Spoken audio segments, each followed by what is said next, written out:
Uyarı: Paylaştığımız şeyler yalnızca genel bilgilendirmedir.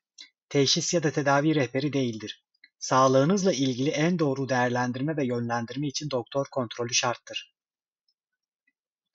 Gıcıklı öksürüğe ne iyi gelir?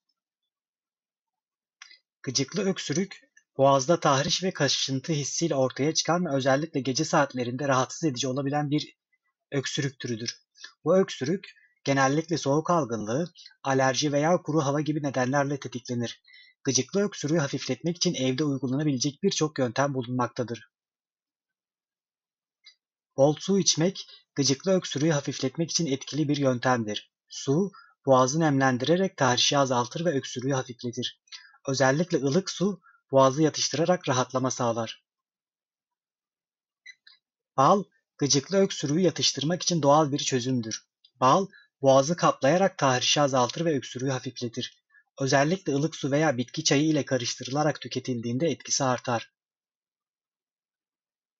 Bitki çayları, gıcıklı öksürüğü hafifletmek için faydalı olabilir. Papatya, zencefil veya nane çayı gibi bitki çayları boğazı yatıştırarak öksürüğü azaltır. Bu çaylar aynı zamanda anti-enflamatuar özellikleri sayesinde tahrişi azaltır. Nemlendirici kullanmak, gıcıklı öksürüğü hafifletmek için faydalı olabilir. Kuru hava, boğazı tahriş ederek öksürüğü şiddetlendirebilir. Bu nedenle özellikle uyurken odanın nem dengesini korumak önemlidir.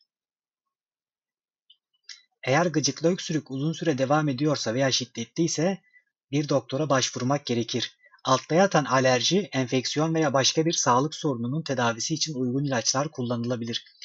Doktorun önerdiği tedavi yöntemleriyle gıcıklı öksürükten kısa sürede kurtulmak mümkündür. Teşekkürler.